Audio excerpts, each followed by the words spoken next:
અહીંયાના જ્ઞાનની અંદર સૌથી પહેલા શું આવે તો કે સૌથી પહેલા ઘડિયા, કે 1 થી તે 30 સુધીના ઘડિયા આપણને આવડવા જોઈએ. બીજું, ઘડિયા બાદ વર્ગ અને વર્ગમૂળ 1 થી 20 સુધીના. ત્યારબાદ ત્રીજું ઘનમૂળ એ 1 થી 10 સુધી. ત્યારબાદ 4 નંબરમાં એકી સંખ્યા, બેકી સંખ્યા. 5 નંબરનું અવિભાજ્ય સંખ્યા. 6 નંબરનું વિભાજ્ય સંખ્યા. 7 નંબરનું વિભાજ્યતાની ચાવીઓ. 8 નંબરનું અવયવો. ઓકે, આ જે મેં 8 મુદ્દાઓ લખ્યા છે, આ 8 મુદ્દાઓ જે પાયાની જરૂરિયાતો છે. ઓકે, આ આવડતું હોય તો ક્યાંક ને ક્યાંક તમારે ગણિતનો ડર ઓછો થશે. એક વિદ્યાર્થી આ એકી સંખ્યાના 3 નામ યાદ રાખે: એકી સંખ્યા, વિષમ સંખ્યા અથવા તો અયુગ્મ સંખ્યા. છે કે 2 ની ચાવીમાં 2, 4, 6, 8 કે 0 જ તમારે યાદ રાખવાનું છે. 8 ની ચાવી, 10 ની ચાવી અને 3 ની ચાવી.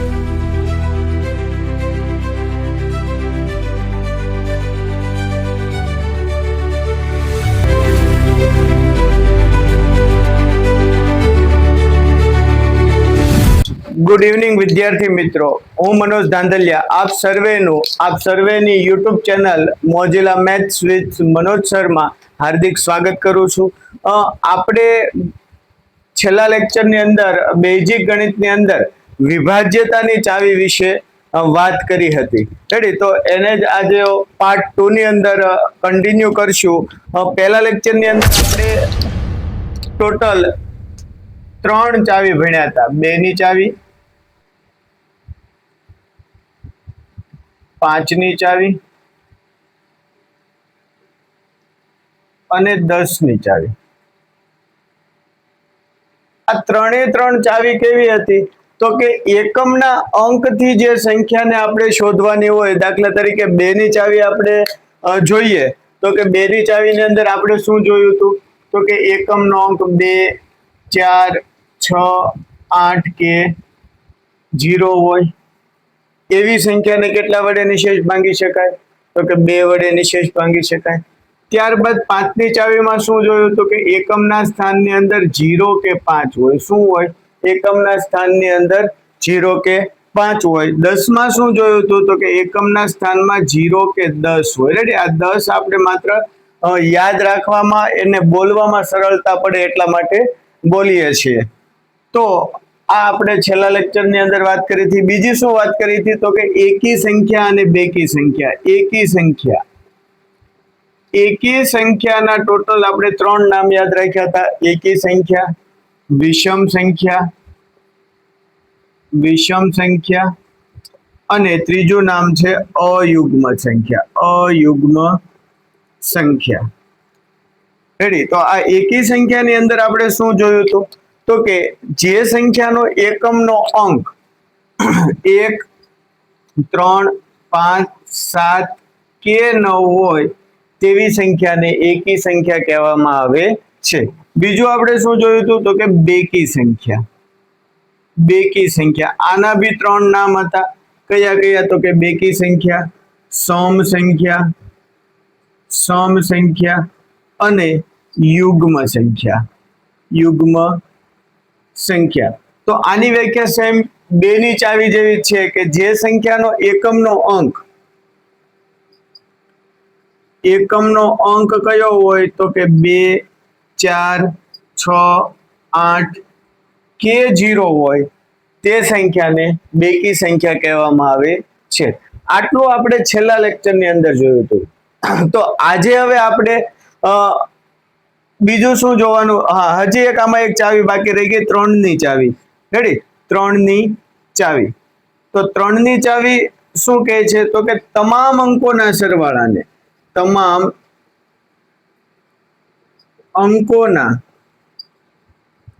સરવાળાને જો 3 વડે નિશેષ ભાંગી શકાય, ભાગી શકાય તો આપેલી આખી સંખ્યાને તમે 3 વડે નિશેષ ભાગી શકો. તો આ આપણું છેલ્લા લેક્ચરનું રિવિઝન હતું. જો આપ આ યુટ્યુબ ચેનલની અંદર નવા હોય અથવા તો તમે આ ચેનલને સબસ્ક્રાઇબ ન કરી હોય તો સબસ્ક્રાઇબ કરી લેજો, લાઈક કરી દેજો અને વધુમાં વધુ આપણા મિત્ર વર્તુળમાં શેર કરી દેશો, જેથી આનો લાભ દરેક વિદ્યાર્થી લઈ શકે. હવે આપણે આગળ જોઈએ તો 9 ની ચાવી આપણે શરૂ કરીએ કે આપેલી સંખ્યાના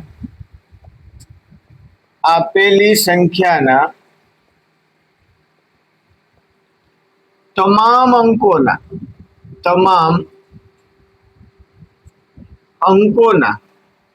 સરવાળાને જો 9 વડે નિશેષ ભાંગી શકાય, જો 9 વડે નિશેષ ભાગી શકાય તો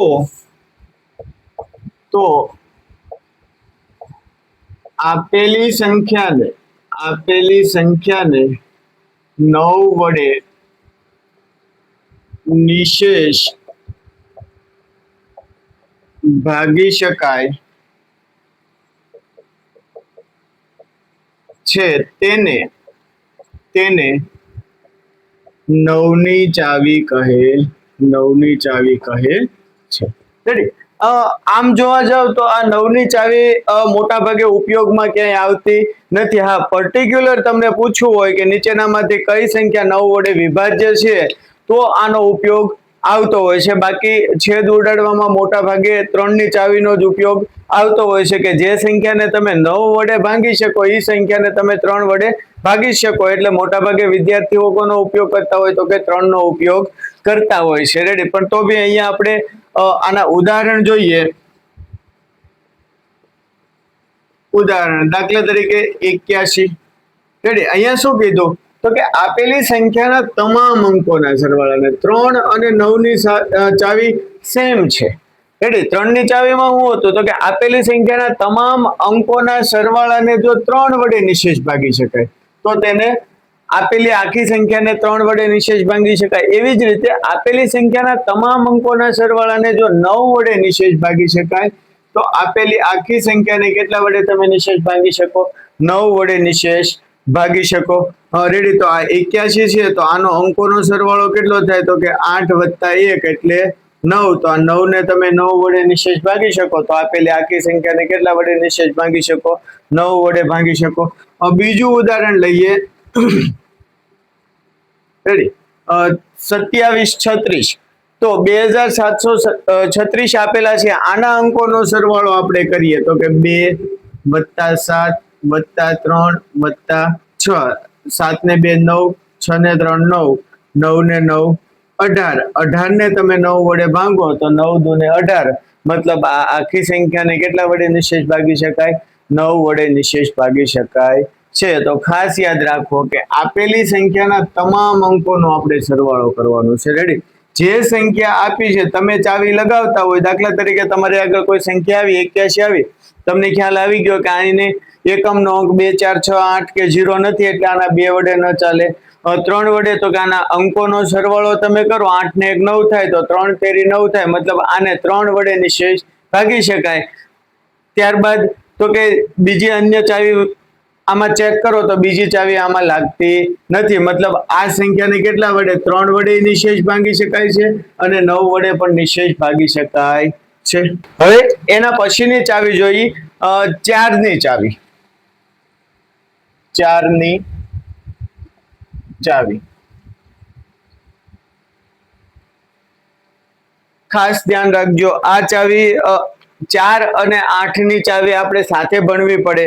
બંને ચાવી ખૂબ અગત્યની છે. તો 4 ની ચાવી આપણે ચેક કરીએ તો એની અંદર શું આવશે તો કે આપેલી સંખ્યાના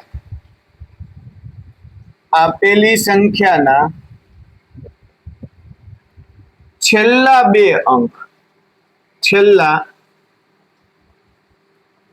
અંક એટલે કયા કયા તો કે છેલ્લા 2 અંક એટલે કે દશક અને એકમ. દશક અને એકમ છેલ્લા બે અંકથી બનતી સંખ્યાને જો ચાર વડે નિશેષ ભાગી શકાય તો આપેલી સંખ્યાને ચાર વડે નિશેષ ભાગી શકાય છે તેને ચારની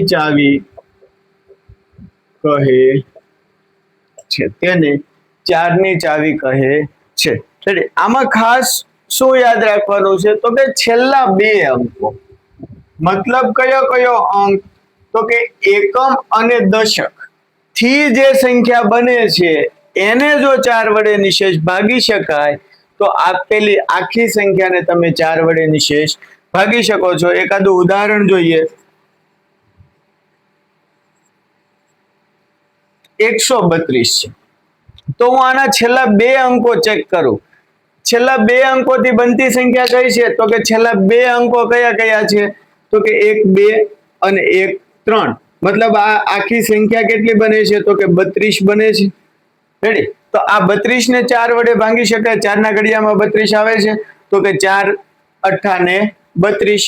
રેડી? તો આને તમે 4 વડે નિશેષ ભાંગી શકો મતલબ આ આખી સંખ્યાને તમે કેટલા વડે નિશેષ ભાંગી શકાય 4 વડે ભાંગી શકાય. બીજું એક ઉદાહરણ લઈએ, દાખલા તરીકે 316. રેડી? તો આ એકમ અને દશક થી જે સંખ્યા બની છે એ કઈ બની 16 બની. 16 ને તમે 4 વડે નિશેષ ભાગી શકો તો કે હા ચોકે 16 મતલબ આ આખી સંખ્યાને કેટલા વડે નિશેષ ભાગી શકો 16 4 વડે નિશેષ ભાગી શકો છો. રેડી? આવી તમે ઘણા બધા ઉદાહરણો લઈ શકો. દાખલા તરીકે 3836 તો છેલ્લા બે અંકો હું ચેક કરું 36 તો 4 9 ને 36 મતલબ આને હું 4 વડે નિશેષ ભાગી શકું છું મતલબ આપેલી આખી સંખ્યાને કેટલા વડે નિશેષ ભાગી શકાશે તો કે 4 વડે નિશેષ ભાગી શકાશે. ખાસ યાદ રાખો 4 ની ચાવીની અંદર કે છેલ્લા બે અંકો કયા તો કે એકમ અને દશક. રેડી? બે અંકોથી બનતી સંખ્યાને જો તમે 4 વડે નિશેષ ભાગી શકો તો આપેલી આખી સંખ્યાને તમે 4 વડે નિશેષ ભાગી શકાય છે. જોઈએ 8 ની ચાવી.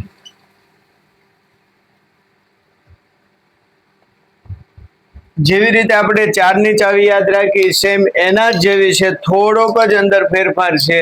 તો ચાલો જોઈએ. આપેલી સંખ્યાના છેલ્લા 3 અંકો કયા તો કે 100 દશક અને એકમ. છેલ્લા 3 અંકો 100 દશક અને એકમ થી બનતી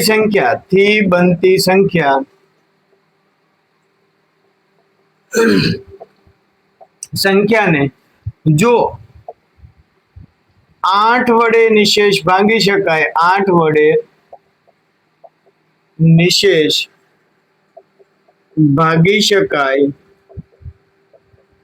તો આપેલી સંખ્યાને 8 વડે નિશેષ ભાગી શકાય છે તેને 8 ની ચાવી કહે છે. 8 ની ચાવી કહે છે. બરાબર યાદ રાખો 4 અને 8 ની ચાવી મિક્સ ન થઈ જાય એનું ખાસ જોવું પડે કે છેલ્લા 3 અંકો 4 ની ચાવીમાં શું હતું તો કે છેલ્લા 2 અંકો. અહીંયા શું છે તો કે છેલ્લા 3 અંકોથી બનતી સંખ્યા એટલે કે 100 દશક અને એકમ થી બનતી સંખ્યાને જો તમે 8 વડે નિશેષ ભાગી શકો તો આપેલી આખી સંખ્યાને કેટલા વડે નિશેષ ભાગી શકાય? તો કે 8 વડે નિશેષ ભાગી શકાય. ઉદાહરણ તરીકે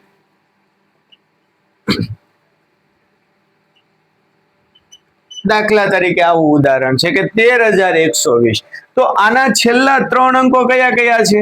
તો કે 120. છેલ્લા 3 અંકોથી કઈ સંખ્યા બને છે? 120. હવે આ 120 ને જો હું 8 વડે નિશેષ ભાગી શકું તો આપેલી આખી સંખ્યાને 8 વડે નિશેષ ભાગી શકાય છે. તો આપણે એકવાર ચેક કરી લઈએ કે આ 120 ને આપણે 8 વડે ભાગીએ. રેડી? તો 8 એકા 8, અહીંયા કેટલા વધ્યા? 4.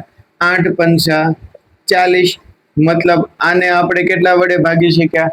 તો કે 8 વડે નિશેષ ભાગી શક્યા. અહીંયા કઈ શેષ વધી નથી. મતલબ આ આખી સંખ્યા છે, આ આખી સંખ્યાને આપણે કેટલા વડે નિશેષ ભાગી શકશું?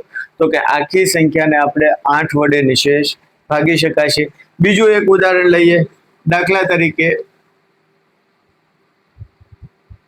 આવું ઉદાહરણ હોય તો છેલ્લા 3 અંકો કયા કયા બન્યા? તો કે છેલ્લા 3 અંકો 216 સંખ્યા મળી. તો આ 216 ને હું 8 વડે ભાંગીને એકવાર ચેક કરી લઉં. રેડી? તો 8 દુ 16 ને 8 તેરી 24, એટલે અહીંયા કેટલા આવશે? 8 દુ 16. અહીંયા કેટલા વધશે? 20 માંથી પહેલા 4 કાઢો, 16 કાઢો એટલે 4 વધે ને 1 5 અને 56. 8 સત્તા 56. મતલબ અહીંયા પણ છે શેષ વધી નથી. તો આ આખી સંખ્યા છે, આ આખી સંખ્યાને કેટલા વડે નિશેષ ભાગી શકાય? તો કે 8 વડે નિશેષ ભાગી શકાય છે. બરાબર? યાદ શું રાખવાનું છે? આની અંદર માત્ર તમારે છેલ્લા 3 અંકો યાદ રાખવાના છે. કેટલા અંકો? તો કે છેલ્લા 3 અંકોથી બનતી સંખ્યાને જો તમે 8 વડે નિશેષ ભાગી શકો તો આપેલી આખી સંખ્યાને 8 વડે નિશેષ ભાગી શકાય છે. ઓકે, તો આજનો આ લેક્ચર અહીંયા સુધી આપણે રાખીએ છીએ. આજે આપણે શું ભણ્યા? તો કે 9 ની ચાવી, 4 ની ચાવી અને 8 ની ચાવી.